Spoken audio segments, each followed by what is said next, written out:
Coucou Marjolaine, du coup tu es membre du campus des créateurs nomades, mais avant d'être membre du campus, tu es graphiste, tu as une expérience pas mal dans l'institutionnel si je me trompe pas, mais tu as décidé de te lancer en freelance parce que tu étais salarié et tu avais le projet de venir vivre au Canada. Est-ce que tu peux nous en parler un petit peu et puis après on va rentrer dans le détail. Je m'appelle Marjolaine. Je suis graphiste depuis 2 ans et demi à peu près en entreprise. En parallèle, j'ai fait ma demande de PVT avec mon conjoint et puis donc on a décidé de partir pendant 2 ans au Canada. C'est là que je me suis dit que c'était peut-être le moment un peu de réaliser un rêve qui était de devenir digital nomade, voyager, travailler parce que le métier de graphiste le permet, donc c'est vraiment une belle opportunité à saisir. Et en cherchant en fait des podcasts, des témoignages de gens qui étaient graphistes, partis s'installer au Canada, je suis tombée sur la formation du campus des créateurs et ça fit complètement avec mon profil. Donc j'ai j'ai pas vraiment hésité en fait. J'ai regardé, vous aviez fait des lives gratuits où vous expliquiez plus en profondeur la formation et pourquoi vous le faisiez. Et honnêtement, j'ai tout de suite accroché et voilà, je me suis inscrite à ce moment-là. Mais du coup, qu'est-ce qui à ce moment-là, t'a donné envie? Est-ce que tu avais quelque chose qui te bloquait par rapport au fait de te lancer en freelance et c'était quoi ton problème avant de rejoindre la formation? Ah oui, ben du coup, c'est que ça faisait déjà 2 ans où je me disais, je pourrais me lancer en freelance au départ en France avant de partir, si un jour j'avais la chance de partir. Mais j'avais tellement peur de pas trouver de clients, je sais pas, de mourir de faim, de, de, de pas réussir quoi en fait, peur de l'échec, peur ouais, de pas trouver de clients, de pas réussir à manger, d'être dévalorisé, d'être déprimé, voilà, c'est ça qui me faisait très très peur en fait, l'échec Ok, complet. t'avais vraiment un portrait super sombre de ce que ça Ouais, pouvait être.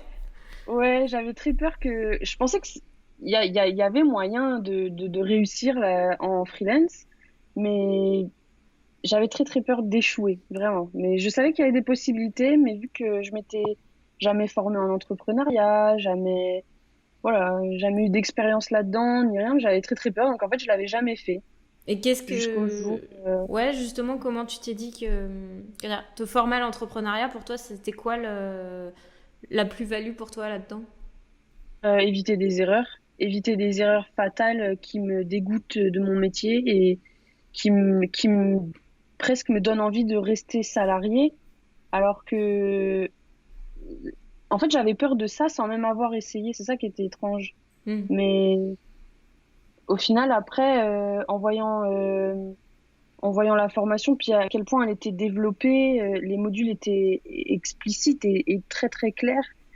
Je me suis dit que, puis c'était complètement pour mon profil, donc et être accompagnée, ça me rassurait beaucoup, me dire qu'il y avait quelqu'un derrière à chaque étape pour m'accompagner, s'il y avait un doute, s'il y avait des questions, à n'importe quelle étape du projet, c'était ça qui me rassurait énormément et aussi d'avoir la communauté en fait, de pouvoir partager, de pouvoir voir les projets des autres gens et puis demander leurs avis en tant que créatif, c'était hyper important. Donc c'est ça aussi qui m'a beaucoup motivée à m'inscrire à rejoindre la formation quoi. Alors maintenant que t'es dedans, est-ce que ça a répondu à tes attentes? Est-ce qu'il y a des choses que t'as pu mettre en place qui t'ont aidé? Oui, complètement. Bah j'ai j'ai trouvé un vrai en fait dans la structure de la formation, il y a des lignes directrices qui sont en fait logiques mais que j'aurais peut-être jamais pensé à aborder de moi-même. Toutes les ressources qu'il y a à côté, toutes les ressources par thème, comment trouver comment se comprendre soi-même pour ensuite mettre en avant ses points forts et ensuite en développer un projet ou une spécialité, c'est quelque chose que je pense que j'aurais même pas eu l'idée de chercher moi-même avant en fait. Donc oui, il y a complètement une vraie amélioration et surtout voilà, moi je me suis lancée maintenant, ça y est, c'est officiel. Donc ça c'est un gros pas en avant que je pense que j'aurais pas fait sans la formation très sincèrement. Vu que ça faisait 2 ans que j'y pensais et que je le faisais pas, je pense que sans l'accompagnement, je l'aurais jamais fait. Et au niveau de l'accompagnement, qu'est-ce que tu as ressenti par rapport à ça? Parce qu'on a vraiment travaillé sur ça dans le campus pour essayer justement que vous soyez pas tout seul et que vous puissiez nous contacter pour avancer. Alors, qu'est-ce que ça a pu t'apporter, par exemple? Est-ce qu'il y a eu des moments où tu doutais parce que des fois, nous, on répond aux questions, mais on se rend peut-être pas compte de l'impact que ça a derrière. Mais Ouais, bah, très, très honnêtement, je suis un peu en doute permanent, mais c'est ça qui m'a beaucoup aidé, c'est qu'à chaque fois que j'avais la moindre question, euh, même si moi-même j'étais pas claire en fait, parce que j'étais tellement dedans que vous m'aidiez pour bien comprendre, vous m'aidiez à développer les questions, à bien comprendre le contexte, la situation, et en fait, ça, inconsciemment, ça fait prendre du recul, et après, après, vous aviez compris la situation et la question. Et là, vous pouviez y répondre, que ce soit vous personnellement ou le reste du campus aussi, qui est toujours présent, même quand on a un doute, quand on a le doute sur ce qu'on fait, quand on hésite entre deux créations, quand on hésite sur une option à choisir. Enfin, je sais pas comment aborder un client, par exemple. C'est une question qu'on peut poser dans le campus ou à vous personnellement. Et il y a une réponse qui est rapide et claire. Et ça, c'est quelque chose que, je sais pas, on trouve pas aussi facilement sur Internet comme ça des réponses avec de l'expérience derrière. Très souvent, c'est flou ou alors ça, on tombe sur des stratégies en fait, des stratégies de vendeurs, des stratégies d'approche ou de développement personnel, mais on n'a pas une vraie réponse à notre question dans la situation précise. hmm. Et là, c'est ce que vous offrez. Et c'est ça qui fait la différence en fait. Du Vraiment. coup, qu'est-ce que tu dirais à quelqu'un qui hésite, qui voudrait rejoindre le campus? Qu'est-ce que tu lui dirais? Bah, je lui dirais que s'il veut se lancer en freelance et que il a le projet de devenir digital nomade un jour, juste d'être libre en fait dans son travail, bah, de pas hésiter parce que il y a l'accompagnement personnel, mais il y a la communauté et ça c'est vraiment la communauté, c'est un plus qui est pas négligeable parce que ça fait un réseau, ça fait un départ de réseau qui est important quand on débute, quand on est jeune entrepreneur et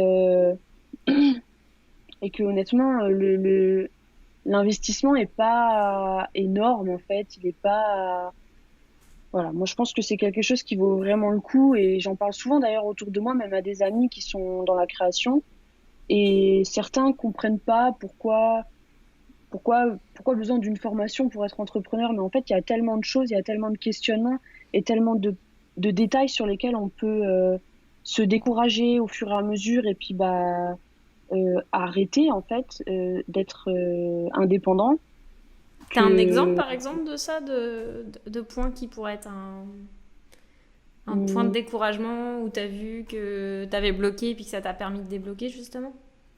ouais bah le fait de se chercher une spécialisation avant de se lancer dans le grand bain comme ça en essayant de vendre ses services à des clients en fait qui, qui valorisent pas vraiment notre travail. Et ça, c'est une erreur que je crois qu'on commet très très très vite et très facilement quand on démarre dans l'entrepreneuriat. En fait, on propose ses services et puis on regarde ce que les autres proposent en termes de tarifs et là on s'aligne. Mais je crois que c'est là l'erreur, la plus grosse erreur qu'on peut faire en fait. C'est qu'on va pas essayer de se démarquer pour avoir un tarif à sa juste valeur Hmm. et qui est gratifiant pour soi, qui est gratifiant pour le client en face parce qu'il aura un bon résultat. Donc c'est ça. Moi, je pense que c'est là où ça m'a ouvert les yeux. La formation, ça m'a complètement ouvert les yeux là-dessus. Sinon, je me serais lancée sur des plateformes de services à des tarifs dérisoires et ce serait peut-être pas aussi intéressant, je pense. Parce Donc, qu'en fait, c'est intéressant ce que tu dis parce que souvent on a tendance à aligner ses tarifs, à aller au plus bas parce que on doit se battre contre le cousin qui a Photoshop ou contre c'est la ça. personne qui est dans la même situation, puis on tire les prix vers le bas. Mais au-delà de juste dire je tire les prix vers le bas, le problème c'est en fait, quand on n'est pas bien payé, on est obligé de prendre plus de contrats ou alors on est stressé. Donc on fait pas bien notre travail et en fait ça dessert autant le client que ça te dessert et c'est pas une bonne chose. Donc autant travailler pour des bons clients qui sont prêts Mm. à comprendre qu'ils ont un problème et donc qu'ils ont besoin de toi, parce que souvent les bons clients ont conscience qu'ils ont besoin de toi et c'est même pas la peine de les forcer en fait. Ils Ouais, sont comme ok, j'ai besoin de toi, je suis prêt à faire l'investissement ou pas, mais ils vont pas essayer de dévaloriser ton travail. Au pire, ils vont dire non, je peux pas en ce moment, ils reviendront plus tard, ouais, mais au moins il y a eu une valeur dans ton travail et toi tu te sens pas comme la personne qui mérite pas mm, d'être reconnue pour ton travail. Et c'est important pour un créateur de pas se sentir comme ça parce que sinon on perd notre flamme. Et mm, c'est là que ça devient, comme tu disais au début, où tu as peur d'être dégoûté par ton travail, etc. Donc c'est ça. c'est important d'aller vers ça. Du coup, est-ce qu'il y a des étapes que tu as passées, des choses qui t'ont permis d'avancer? Oui, oui, bah complètement. Grâce à la formation, j'ai trouvé des premières pistes de clientèle. Donc ça, c'est quand même une grosse étape. Donc je me suis lancée, premièrement. J'ai trouvé une première piste, deux premières pistes de clientèle, ce qui est énorme en fait, parce que c'est quelque chose auquel j'aurais presque jamais cru. Et, et à chaque doute, à chaque question, il y a toujours quelqu'un pour nous répondre. Et ça c'est encourageant en fait. Ça encourage à passer à la suite. Et puis dès qu'on avance dans les modules, on a des retours sur nos exercices, des retours concrets. Et ça permet de les approfondir au plus que c'est nécessaire. Et ça fait une vraie différence. Après, je le vois moi-même avec les premières approches de clients que j'ai eues. Ça fait une réelle différence parce que même si le contrat il n'est pas accepté, effectivement, parce que la personne, bah, elle peut pas tout de suite ou quoi, il y a quelque chose qui a tilté dans la tête et ils se disent, OK, là, ce que tu m'as proposé, c'était quand même super intéressant. Mais là, tout de suite, financièrement, bon, je peux pas là, mais voilà, merci pour le temps que tu m'as accordé et tout l'effort que tu as mis là-dedans. Donc, à partir du moment où c'est reconnu, je pense qu'on marque des points dans la tête d'un client et que Mm. s'il vient pas à ce moment-là, il reviendra plus tard ou même il pourra dire à quelqu'un d'autre qui a les moyens à ce moment-là et les besoins à ce moment-là, lui dire, bah voilà, moi j'ai rencontré telle personne, ce qu'elle m'a proposé, moi c'était un peu cher pour moi, mais écoute, vraiment, elle est de bons conseils, elle est professionnelle, elle sait où elle sait où elle va t'amener et ça peut faire une vraie différence, moi je pense, à long terme. Donc finalement, t'es pas dans le noir là, t'as des pistes. Ouais, C'est pas le tableau que tu dépeignais au début où ça allait être ouais, la pas du tout. catastrophe. Tu vois Ouais, pas les du tout. beaux horizons là, tu vois plus clair maintenant du coup. Ouais. Et puis au fur et à mesure des modules, on rentre vraiment dans le dur. On se projette à moyen, à court, à moyen et à long terme sur, OK, ben moi, dans 10 ans, ma vie, je veux qu'elle ressemble à ça, dans l'idéal. Et ben, OK, on va voir étape par étape par quoi il faut passer. Et puis, c'est c'est logique, mais en fait, c'est très rassurant d'avoir ces supports après, derrière ces supports physiques, des exercices, et de se dire, OK, ouais, mais ça, je l'ai fait. Et au final, à chaque approche clientèle, tu te dis, ouais, bah là, j'ai bien compris ce qu'il veut. Donc, je vais être capable de bien lui répondre et pas simplement dire, ah bah, il veut un logo, bah, je vais lui faire un logo, en fait. Ça va beaucoup plus loin que ça. Et ouais, ça fait une vraie différence. Vraiment. Ouais, c'est vraiment cool de voir que le campus t'aide autant. Puis j'espère qu'on va pouvoir enregistrer d'autres interviews un peu plus tard dans ton parcours pour voir comment t'avances au fur et à mesure. Ouais, Peut-être qu'on la fera ici à Montréal quand bah, vous pourrez venir avec ton copain. Mais ouais, merci, j'espère. Ouais. merci beaucoup. Est-ce que tu as quelque chose à rajouter que tu aimerais partager justement avec quelqu'un qui voudrait rejoindre le campus?